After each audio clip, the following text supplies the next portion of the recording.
how can you have capitalism when you have communism with the currency? Because I think entrepreneurship is one of the only and few ways in which we can save ourselves, because the government is not going to save us. The issue is that the government was designed to help the people, but instead what ends up happening was the people now work for the government.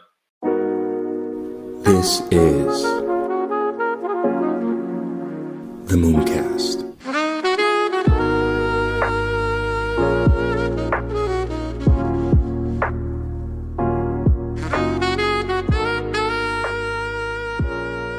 See you, Space Cowboy. I am good, man. I'm good, but busy day today. Exhausting day. Yeah, but every day is like this, So I'm getting a lot of podcast requests, and yesterday I was just all day dealing with clients. So yeah, it's exhausting, especially when you have two separate companies you're running. But we do what we must, right? Yeah. Yeah. How are you though, man? How are you? How's everything? Fantastic. Yeah. We are looking at the market, the roller coaster. We don't know where the market is heading to. Is it heading towards the bullish side of it, or is this just a retracement? Who knows? For me, I mean, it seems. I mean, we've been calling it since 17K that the market was going to reverse. It appears that the liquidity cycle is changing. We have different indicators that we look at. Another one that we're looking at too, as well, is seeing when the Federal Reserve is going to pivot, depending on the inflation rates and the CPI reports that are coming out periodically throughout the year. So we're thinking sometime between Q3 and Q4 that we should see a potential reversal in the markets in regards to the interest rates decreasing and the markets actually going up more, because the debt is now cheaper than for people then to borrow money to increase the amount of supply within the market. Also, it's election year too as well. So election years are always good because the president doesn't want to be trying to be running on a bad year, especially in the U.S. Yeah. But yeah, did you see the stuff that was happening? I don't know if I read correctly, but the Nigerian government is like blaming Binance for printing $27 billion. Yeah. Binance Nigeria is a big issue right now. There are consequences. All the Nigeria NGN pairs in Binance have been revoked. So you can't trade NGN in Binance right now. And the P2P market in Binance right now is not working. So, but the Binance is actually not the one to be blamed, if you ask me. It's just that there must be a scapegoat. So, so Binance is like the biggest, so it takes the hit. Yeah, for me it's hilarious because it's super obvious that the reason why their inflation rates that is being faced in Nigeria is because they've printed around $27 billion in a short amount of time span, and that money isn't circulating back to the people who really need it. And I think maybe you could speak more to how things work in Nigeria, like in terms of the public goods and services or the lack thereof, and why I guess like the government is you can speak more to it. Yeah. Of course, I'm right here. I'm in Nigeria, so we understand how everything works right here. In terms of Nigeria economy, is been going down, to be honest, especially in relation with the dollar, the USD. So the successive governments that we have in Nigeria have not been able to help, because most of the things, though Nigeria is a capitalist country, but the majority of the infrastructure is with the government. I mean, in terms of provision. Let me give an example. Electricity, it was of recent, I think around 10 years ago that the government handed off its hands from producing electricity, you know. mm, And electricity has been an issue in Nigeria even up to today. You can check mm, the stats to see the megawatts that a whole country of almost 200 million people or more than are using. So the power generation in the country cannot even sufficiently, um, you know, be or all the inhabitants of Nigeria. I mean, the whole Nigeria cannot use electricity at the same time. It's impossible. And wow. also when it so yeah, also when it comes to the petroleum, because you use petroleum here, that's petrol that you use in the vehicle and all that. It's also the same thing. It's been handled by by the particular set of people, of course, the government, before they were able to create you know, a lot of things that are going on the ground. So the economy, the thing is that the economy is not working right. So this time around, something happened, and that's the exchange. Usually, we had two different markets. Uh, Sorry, it looks ridiculous, but that's what's happening. We have two Mm-hmm. parallel markets in terms of exchange. You have the USD to Naira exchange in the parallel markets and the Yeah. official rate. Why? So Explain that one. yeah, yeah. The reason was that there was a particular time that the government thought that the reason why the exchange rate was going down in terms of naira in terms of naira was that the BDC guys, that's the bureau de change operators, are Mm-hmm. actually fixing things, and because of that, they cut off supplying them dollars. The CBN, which is the central bank, cut off Mm, the supply of dollars to these guys, and because of that, it created, coupled with the fact that the bureaucratic procedure in Nigeria before you get things done in the government, you know, if I go to the bank now to apply for money, apply for dollars, and it's taking me like 6 to 8 months, for example, who has time for that? So the yeah. BDC guys, the bureau change operators, they become the alternative and the people that you can rely faster, but at what cost? At high prices. So that created a situation where you have a parallel market having a different pricing and the official market having a different pricing. So there comes the present government. The present government decided that, okay, we need to float the currency. We need to bridge the gap between the parallel markets and the official exchange rate. And therefore, let us have the uniform and a fair ground, a uniform system and a fair ground, whereby we float the USD and exchange rate so that it becomes the same thing. And as a result of that, a lot of things happened. It didn't stop. It didn't stop the dollar issue. Everything started rising and rising. So the BDC guys were also, that's the bureau de change operators. Were also welcomed back to the fold, and the supply to them was resumed, but it didn't do much. So some BTC guys and some other guys in the government decided, they were vocal about it, saying that it is in Binance. You see how Binance came into it.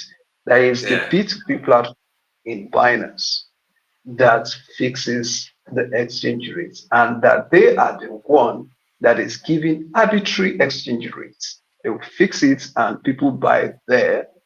And a lot of people are using the prices. So some people are actually using that as the official exchange rates.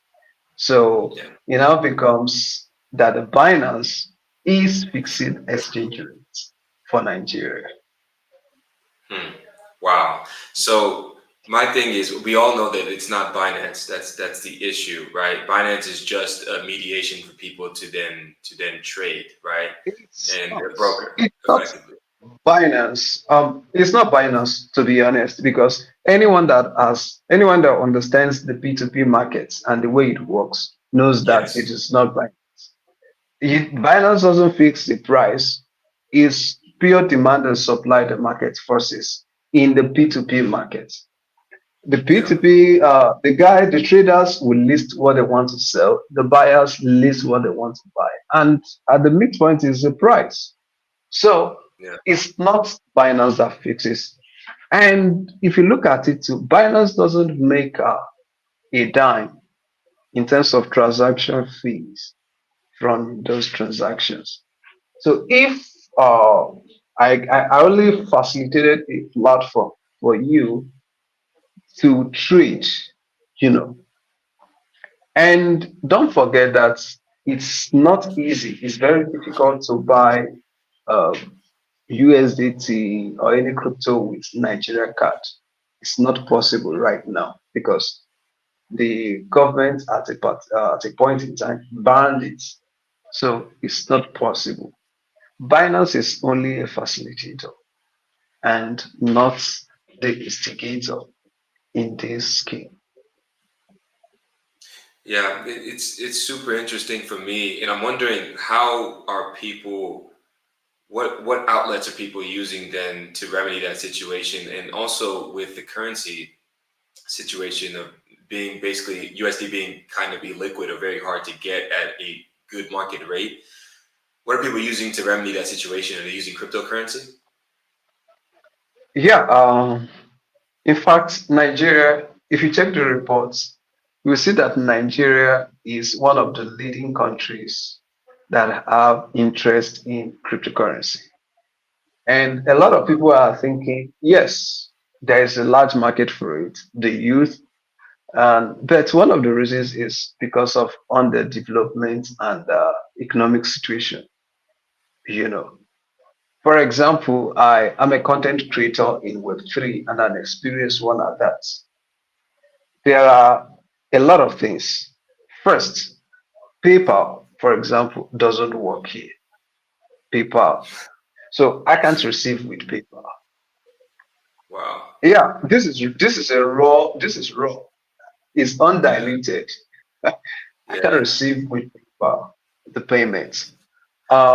Secondly, I can also right now you can't operate a Wise account Yeah. I right saw now. that. Yeah. Yeah. Yeah. Yeah. The only people using Wise accounts were those that had the accounts previously with Wise. So you can only send PayPal from Nigeria. You can only send with Wise from Nigeria, but you can't receive with that. What does that tell you? It tells you that there is an issue with the payment system in the country. Yeah. So, secondly, if I find a way around it and I decide, okay, I have a way that I can get someone, let's say someone can receive payment on my behalf as a content creator, um, I'm going to be shortchanged because Yeah. if I'm going to get a liquid cash out of it.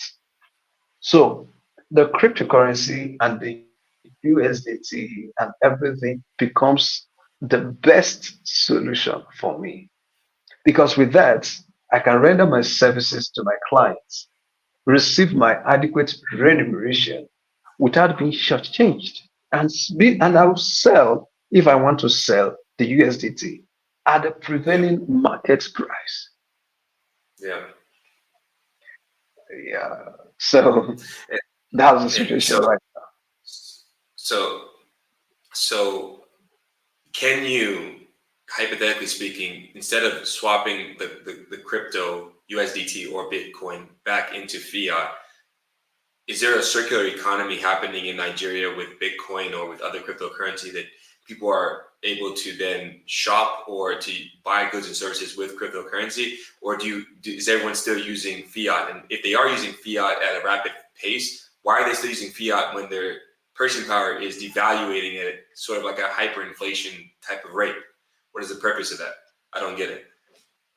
Yeah, the thing is, the thing has to do with education. A lot of people still needs to be educated on the reasons why they need uh, they need to hold cryptos and use it as a means of exchange. Okay, let's look at it from this angle. What is a means of exchange? It's something that is acceptable. The word acceptability is a feature of every means of exchange. If you look at Nigeria, a lot of people are not well educated when it comes to cryptocurrency.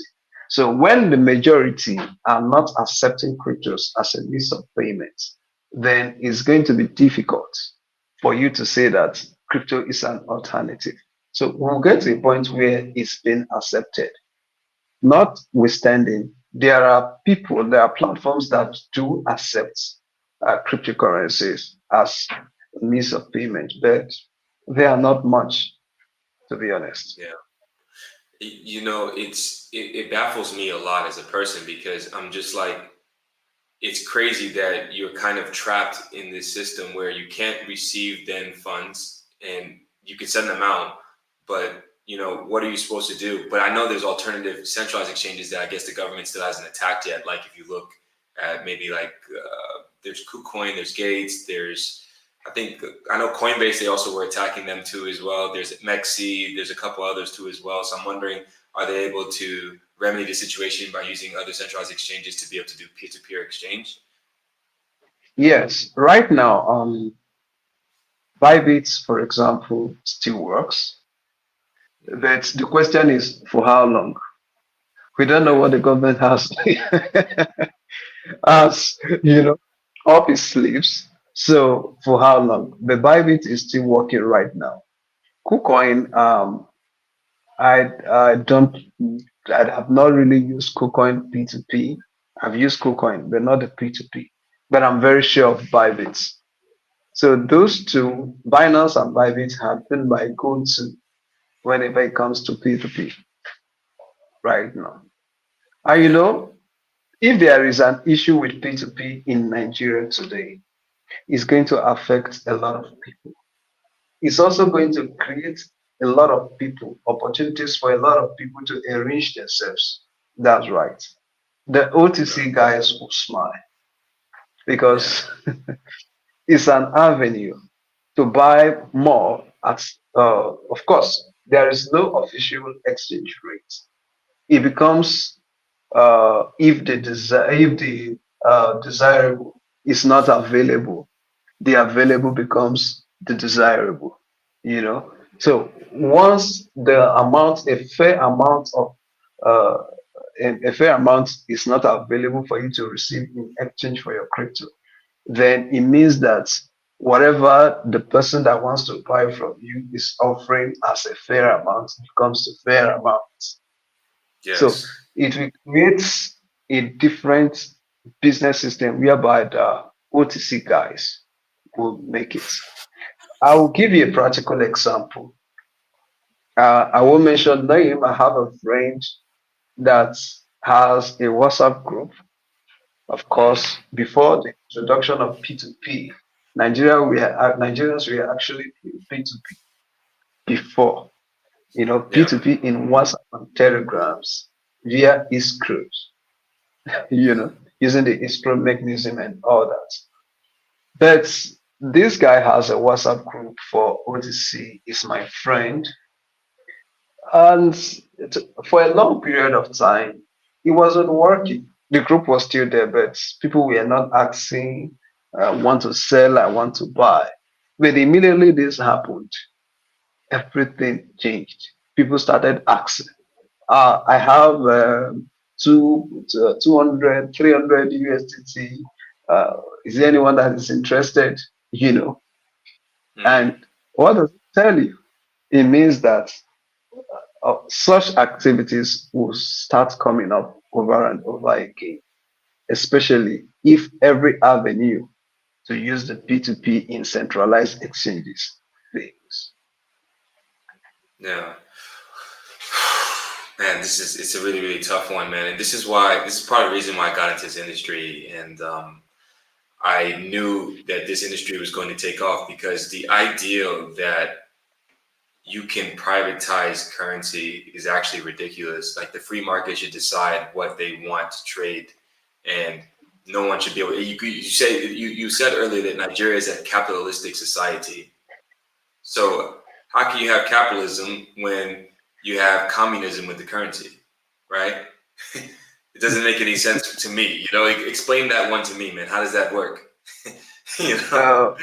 Uh, as I told you earlier on, before we started talking about this current situation, I said a lot of things about the energy, the petrol system, the light Yes. system, and everything.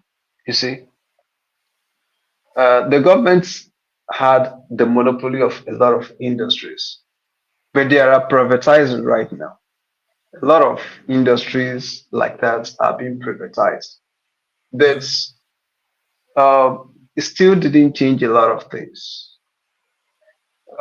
There is a lot of people believe, a lot of people, especially those in the government, believes that the government's business is no man's business. Apologies, but Hmm. that's the mindset of a lot of things. Things work better if a private individual. I say, this is my own, I own this. I pay these people. You must produce. And if you don't do well, you're fired and another person replaces you. So everyone is on their toes. But government, all the bureaucratic red tape since as before you get things done, you have to go through this office, get to this person, before a decision is being taken. It takes a whole lot. Thank God Yeah. for technology. Technology has limited a lot of things. At least you can, send messages, uh, send emails, and all that. But And it now still value. didn't. And now value. Yeah. So yeah. And this is It why still I'm a didn't proponent. change it.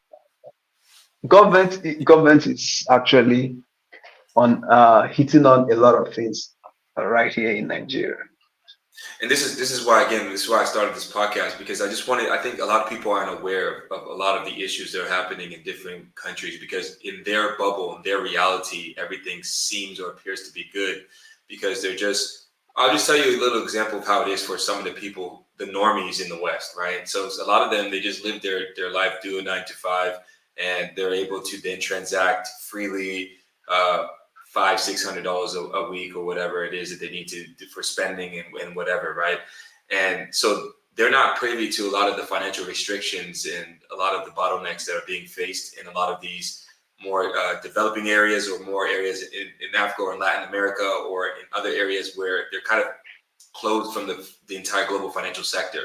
And that is a huge problem in itself that, cryptocurrency itself solves, where it gives people access to do decentralized finance, gives people access if they want to not hold that you should have the ability as a sovereign individual to choose if you want to use your country's sovereign currency or use another currency. Like that shouldn't be something that they should put a stranglehold on you on what currency you should use. And I think more people need to wake up to the fact that there's optionality out there for you to not have to suffer. And if more businesses get involved, I think it would help a lot to basically get that knowledge base higher for people then to realize, hey, you don't have to receive Naira. You can just receive USDT. You can just receive, if you don't want a volatile asset, you can just receive USDT or stablecoin. You can just receive, Bitcoin. You can receive a different sort of cryptocurrency instead of having to hold this volatile asset that is being controlled by one node, and they decide when they want to inflate the currency and have the people at the bottom have to pay, the incumbents basically have to pay the grunt of the inflation. and so you end up getting taxed. It's crazy because you get taxed from the actual government itself, then you get taxed again from the hidden grunt of inflation. So for me, I get really, really pissed off when I hear stuff like this, and it makes me more rejuvenated to know that I'm in the right space to try my best to leave a stamp, and I'm going to be in West Africa soon, and I'm going to be exploring and seeing different opportunities, different ways in which I can help through business, because I think entrepreneurship is one of the only and few ways in which we can save ourselves, because the government is not going to save us. Honestly, they can't. Yeah. You know the funny thing about this, the floating of the currency. I during I think that was last 2 years. I invested in real estate. Yeah. You know, I I uh, think around 2000 USD. I invested at that time. The return I have for that investment, it seems as if I'm losing. If I had allowed the USDT to stay stagnant without spending, without even selling, I would have been better off right now. Wow, that's Yeah. crazy. Because of the inflation, And right? yeah, it's so heavy. It's so heavy right now. And the worst of it is that it has gone to food that Wow. people eat. Yeah, It's yeah. very expensive. I can tell you that a lot of households, the salary of a lot of people, a lot of households cannot buy a bag of rice. It's crazy, man. It's crazy. And it's not, the thing that is the worst part about it is that it's not that there's not a lot of natural resources. It's not that there's not a lot of human capital to leverage. It's not that we don't have the possibility, the intellect to be able to then orchestrate a proper economy, right? The issue is the people at the top not caring, right? The issue is that the government was designed to help the people. But instead, what ends up happening was the people now work for the government, right? Yeah, and so and so and it's become the norm, right? And it's getting to a point where I think people, this is the beginning stages of a revolution, and where people are starting to now fight back, man. And it's super, I'm super excited to be a part of this industry, where, yeah, okay, fine, you keep your system. And I think, well, this is again why I like Bitcoin, because at a certain point, when more and more people join this network and the network continues to grow, it will get to a point where it gets so large that the government and what they're doing and the money that they're issuing will be insignificant to the amount of liquidity that is in this particular industry. And when that moment comes, and when that moment happens, I'll be sitting back just clapping away like we did it. Like we did it, man, because this is not how yeah, it was supposed to be designed. The idea of the government was to be to help people, man, and they're not doing it. And I feel bad. Also, the worst part too about it too, especially in Nigeria, is that it's hard to travel around to get even better opportunity because of the stigma of, you're a Nigerian, and so it makes it hard to get visas. It's the whole thing is just ridiculous. I think that this is why I like digital identity solutions, because then you can maybe look through the past history of the person, and then yeah. you could then see, oh, okay, this person's a bad person or a good person based off of these indicators, and that way you don't have to then just judge somebody based off of their passport. Like, no one gets to decide where they're born, man. But what we can do is change the outlook of how people view us based off how we act as humans, as sovereign individuals. And I think every individual is different, and there's good and bad individuals in every location around the world. And the idea that you can just put a stamp on all people because you had a bad experience with one or two people is crazy to me. It's crazy. There's bad Yeah. Americans. I got scammed by an American. I got scammed by a Caucasian male in America. And so the idea that, oh, because it's America, it's safer, it's better. No, you can get scammed doing business there too.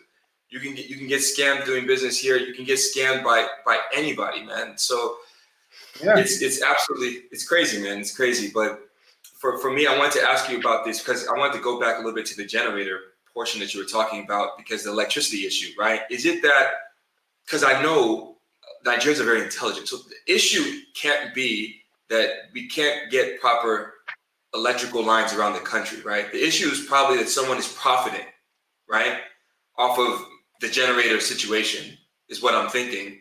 And that's probably the reason why there's not electrical lines all around the country and there's not some stability with the electricity. Is that the issue?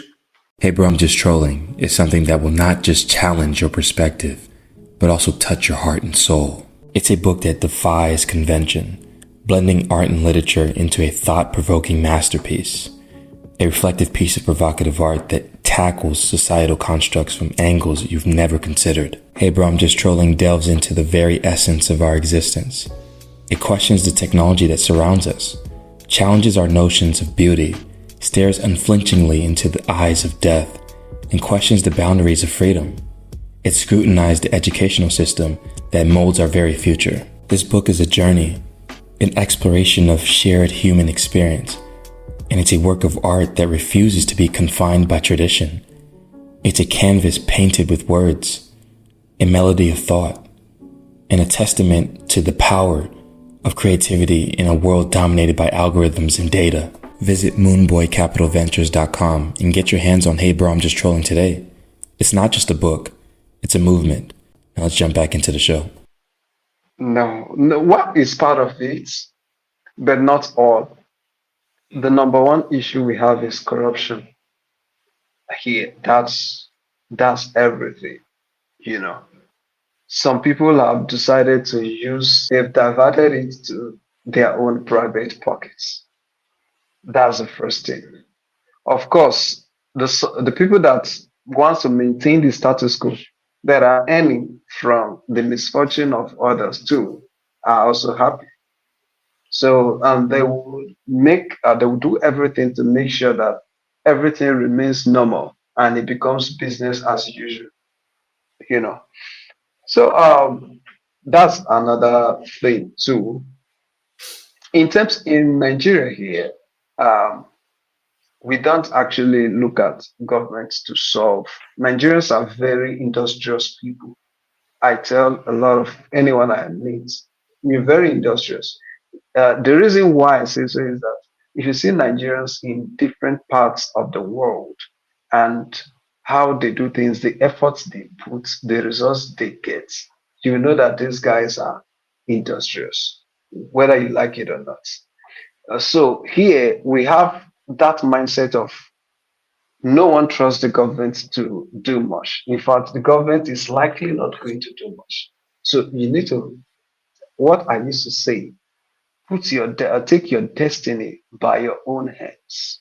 So if you need electricity, find a way and fix it. Go for green energy, go for solar, you know, and set it up for yourself. If you need a house, you don't need to have a working mortgage system. Do your thing and get a house for yourself. Yeah. So that's the spirit of Nigeria. We don't wait for government because it's better you don't expect too much than to be disappointed while you are expecting a whole bunch. And that's why I said whenever you see a Nigerian outside the shores of Nigeria, he or she is most likely to be successful because of this mindset.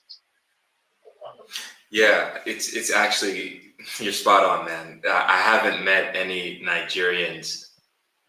It's rare. Every single time I run across Nigerians outside of Nigeria, they're usually thriving or they're on their way, you know. And for me, it's incredible to see where that mindset comes from, you know, because I'll tell you a quick story about me. I'm actually Nigerian originally, but I grew up in the US. And so I've been shielded a lot by my parents about Africa, and they've only told me bad things, and they told me never go back there. And they told me that everyone there is bad, and they told me everyone there is corrupt. And they told me everyone there is greedy, and everyone there is this, everyone there, everything that's bad. they said it. And every time that I would come across Africans in real life, I had an amazing time with them. And so it led me closer and closer. I read the book All Things Fall Apart.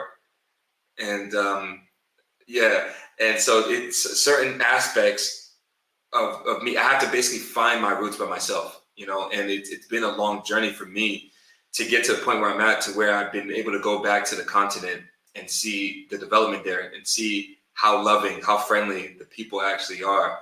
And I realized that everything that they were saying was wrong. Everything, you know, and it's not exactly how they depict it. The problem is not even really the people. The problem is the people who run the land, right? The government, right? The people themselves are great people, and they're very hardworking, and they're very warm-hearted and inviting and hospitable people. I've been to. This is going to be when I go to Ghana, that'll be my fifth time back on the no, my fourth time back on the continent. And so I plan to actually move back to the continent, to invest in the continent, to try to get people jobs and opportunities in the continent. And I hope anybody that's listening to this, that's part of that diaspora, will be willing to just look into Africa and stop looking at the bad marketing, and to come back and help fix things. Because I think the only way to help fix things is through entrepreneurship. This is why I'm in Yeah. entrepreneurship. I don't see any other way. And if you got that I hate to use the word privilege, but the passport privilege of you got a really good passport in Europe in your African descent, or you got a really good passport in America or Canada, you're from African descent. I just think that at the very least, I don't want to say you have a fiduciary duty to go back to the continent, but at the very least, you should just go check it out for a couple, like a month, 2 months, and just go see. Go to Kenya, go to Rwanda, go to Ghana, go to Nigeria. Just go check these areas out, and just go see with your eyes what people are facing, the problems they're facing, and see if your skill sets could help bring change. And I think that's the only way we can move forward as humans. And yeah, man, it saddens me that these type of things is happening. It's hindering a lot of people. But what really makes me smile is the fact that through all of this stuff that you've told me, I still see Nigerians as the most successful Africans in Africa. And I don't know if you would agree with that, but this is just what I see. I mean, I see everywhere I go. Honestly, there hasn't been a country. I've been to 17 different countries, and there hasn't been a country I've been to where I didn't see Nigerians. I didn't see successful Nigerians. Can you speak to why that is? Yeah, as I told you earlier, Nigerians will always be successful. In fact, majority of them, because if you are able to thrive in a position of restriction, in a position of having little, then when you have an abundant economy, an economy that's well structured, that favors your productivity, of course, you can get far. I I'll give you an example. I've worked with a lot of top organizations, blockchain organizations from here remotely. And one thing I discovered that, of course, one of the things which you know is that in terms of remuneration, they always consider that this is a developing country, that's a developed country. The pay is different. I understand that. I don't have an issue with that. But a lot of people recently, I discovered that there is a kind of segregation. You see some rules, it looks as if it's reserved for people from the developed countries, and you see some rules that, especially things that you can outsource, they can outsource. Those are the things left for people uh, from Nigeria and other parts of the world. Uh, there are challenges. Honestly, there are challenges. Even in this Web3 industry, we still face discrimination. I've hit a lot of remote and qualified roles. So, we can't. You can't offer it to someone from your side because you are not from. Assuming you are in UK, United States, would have considered you. Yeah. Yeah, it's terrible that I don't get the country discrimination. To be honest with you, it's horrible what's happening, and yeah, I for me, I try to. It happens also as well in the content space, right? Because in the content space, it's just harder. You have to work 2 times harder to get the same results as somebody else who's maybe a different race. For whatever reason, it takes a lot of time to build that trust from people because they just see, okay, darker skin, then he must be, or say, and it's even worse if, oh, he has an accent. Oh no, you know what I mean? Like, yeah, now I don't trust him because he has an accent that's like funny from some other location and I'm not familiar with it. And these are the type of Yeah, bottlenecks that you face. And I try not to look at them a lot and try to make excuses for them, but they do exist. And it does make things a lot harder to get into these circles. And, I've been fighting you try to break barriers, for people that look more like me to be able to get the opportunity to also then become pioneers in this space and to also get strategic roles and exec roles and these types of roles that they're deserving of and get the right pay, not $200 a month, the actual pay that they're deserving to get as competitive. They're just as equal and just as smart, if not smarter, than other people from other parts of the world that you're considering, but you're choosing to then pay them less just because they live in a certain area. Why would you do that? I don't understand why you would do that because I don't even live in the States right now, but people would still pay me stateside page because I have the American back in the American passport. And yeah, I think this is the one of the things, and my dad had a lot of foresight, and that's why he took the risk to come to the States because he knew that Nigeria could potentially face a lot of bottlenecks down the road. And I'm glad I appreciate him every single day for doing that and taking that risk. And yeah, I'm seeing now why he took it. I didn't understand the mindset, the mentality. I was like, why would you leave home? Why would you then not see me get born as a baby? And then, 4 years away from my mom. This is back before the internet, man. So you got to think the internet wasn't what it was, in the 90s, my dad had to like drive X amount to go then to a phone booth at times to then go then talk to my mom, and sometimes yeah, he wouldn't be able to talk to her for like 6 months at a time, which is crazy. yeah, So I yeah, can't even imagine that. Me being as young as I am, I can't even imagine that type of time because I'm just used to just firing up WhatsApp and then just talking to my mom on video call. Like and so yeah, man. There's a lot of issues though in Africa and also the stigma and everything. And I think that if the diaspora were to come back, like when I look at China, what they did, when I look at Singapore and what they did with how the people they're younger, their youth, they sent them over to the West. They studied there, built the skills, and took them right back to Singapore, and they built it up. And if you look now, there's some really good countries in Africa doing a really good job. Actually, some good leadership, like Paul Kagame, for instance, in Rwanda, is doing a yeah. really good job. He's doing a really, really good job. Rwanda, I was just actually, yeah, Rwanda's really good. yes, I was just there. yeah. Rwanda is wonderful, honestly. Paul, I think under the leadership of Paul Kagame, Yeah, awesome. yeah, exactly. I was just there in December, and the infrastructure was better than it was in England. The roads were better. There was no single piece of trash on the street. And I was asking my friend, I was like, bro, why is there no trash on Awesome. the street? Yeah. And he was like, well, every last Saturday of every month, they do a national cleaning. And Mm, so they have to go, yeah, they have an area beautification manager in different locations around the country. And they all like take notes with who was outside and doing the national cleaning and to keep the streets clean. So very wow. disciplined. Yeah, that's one good thing too. If you want to immigrate there, you can actually use their governmental website and it works properly. It's not like this sometimes, a lot of African countries, you can't really rely on the government website, but in Rwanda you can. It's very straightforward. They're very organized. You can start a business in like 6 hours.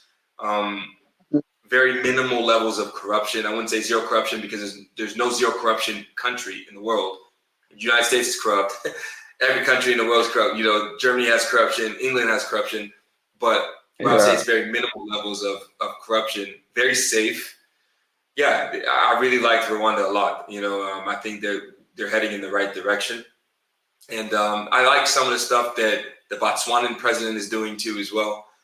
He's doing some good stuff. So yeah, I think overall it's just that. But the thing is, the problem I think with Africa is that Nigeria has to get it together, because I feel like Nigeria influences the entire Africa. I feel like we are like the ones who everyone kind of looks to. I don't know if you could maybe speak to that, if that's true or not. If people kind of look to us as like the America of Africa. I think you're right in a way, but I will also say that Nigeria does not command the type of influence it used to command back in the days when it comes to Nigeria, Africa. But people also still do not ignore Nigeria because, one, Nigeria's population, over 200 million people, should be getting to 250 or near now, is not a joke. That is markets on its own. Then also the resources. Though I know that, of course, the petroleum and oil are a lot of countries are cutting down on those energies and favoring renewable energy, but it still doesn't cut it that Nigeria is also rich in those things. Also, in terms of arable lands for agriculture, Nigeria has lands. People that live on deserts still do things, crazy things. Not to talk of we that we have good good weather, good soil. You don't need to do much before you just grow something. So a lot of things, and also the insecurity is also something that is hitting Nigerians right now. Insecurity, a lot of insecurity in the land, and as you know, that is one thing that drives investors away from a particular country, insecurity. Because if the land is insecure, it means that you are not even sure that this is your investment, you are going to get the rewards or you reap the benefits, or even to go with your whole life. So the insecurity is How does that get fixed? that How does that get fixed, do you think? it's just the government. Of course, we the civilians, we call ourselves civilians or citizens rather. We the citizens actually don't have power over security infrastructure. The best thing an individual, a citizen can do is to keep his head well and know where he goes and where he goes, you Yeah. know. So if you don't go the right way, you can end up into the hands of whom you are not supposed to. So that's just a security situation. I don't want to speak much on that because it's a delicate issue. Yeah, for sure. So Nigeria does not command the same respect it used to command back in the days. Where do you think? Where do you think it's? Who do you think then is the new African giant? Then, if it's not Nigeria, where would you say? The first question we need to ask before who is the new African giant is what made Nigeria the giant in the first place. It was the population, one, which we still have. Yeah. Secondly, was the natural resources that were very much in demand back in the days and not so much relevant right now. Yeah. Of course, the natural resources are still there, but a lot of countries in Africa are doing well. South Africa is doing much better than Nigeria right now. Rwanda, that you pointed out, is also doing much better than Nigeria at the moment. There are other African countries. Namibia is doing good. Yeah, there are a lot Wow. of African countries that their currencies are even better than Nigeria right now in terms Yeah. of exchange rates. Yeah. So that's. I used to say that that giant of Africa is just a term to confuse everybody. Yeah. I'm Let me optimistic. switch I'm over. optimistic that I'm optimistic Say that yeah. the change is on the horizon. Yes, there is a change, of course, but that giant of I'm not so much comfortable with that. Yeah, absolutely, man. And let's switch over because I think I saw that you worked a little bit at AGIX, Singularity Net. Yeah. Yeah, how was that experience for you? And what are your takeaways from that working with that crypto company? And what is AGIX for the audience that doesn't know about AI and stuff like that? Can you just break that down a little bit? Okay. Actually, AGIX is native token of Singularity Net, and the Singularity Net is a platform that has been promoting AI and AI products even before the introduction of open AI and all Yeah, this AI buzz that we're having right now. In fact, when I was with Singularity Net, AI wasn't. We're talking about AGI, of course. We're talking about AGI at that time. We're talking about how to actualize that. That was the time Sophia the robot and all other robots were built. The CEO of Singularity Net was his name again? Mm, it's when I Ben. yeah, Ben Gozo. Yes, thank Yeah, you, girls. Yeah, Ben yeah, Gozo. yeah, yeah, yeah, yeah, yeah, yeah. Yeah. So Ben Gozo was going to and fro. In fact, Ben was one of the most amazing people that I've ever met in terms of he had this weird and intelligent personality that he has, highly intelligent and also weird. Yeah, In terms of physical outlook and the way he sees yeah, life, is more or less like a philosopher. So at that time, AI wasn't a big thing. AI was big, but not as big as it is. People in AI positions, AI engineers, weren't collecting as much as 400K per year. wow, Honestly, per year. yeah, they, they weren't. They weren't. But right now, AI is so huge. Yeah. At the time in Singularity Net, coincided with the period we launched this program, deep funding.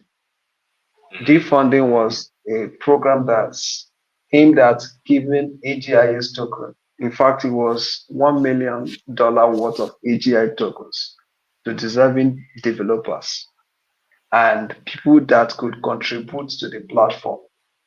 Hmm. Singularity Net came up with an idea that why don't we empower developers in form of grants so that they can do amazing things, and those that can produce something very great that we can list on a platform, let's just give them something and encourage them.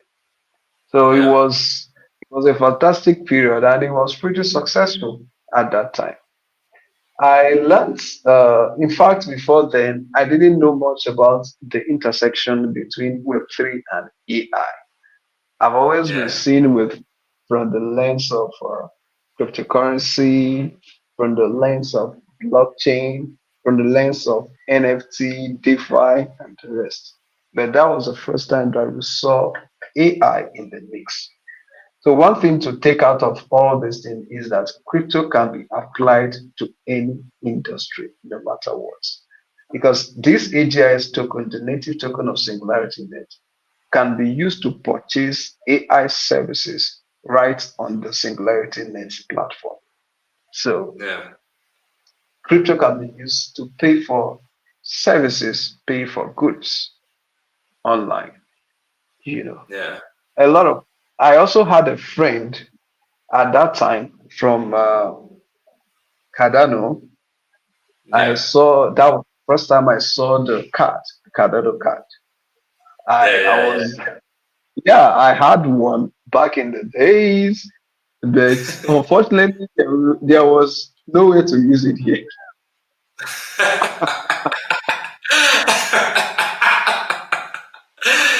Damn. Yeah. Oh man. Yeah, yeah. That was it, man. Hey, do you know because you've been around, so how long have you been in crypto in total? Yeah, I've been in crypto since 2017. Oh man, wow. So you've been in a long time, man. Yeah, for me, I'm still kind of new. I mean, I've been in for 4 years. New, I guess you could say.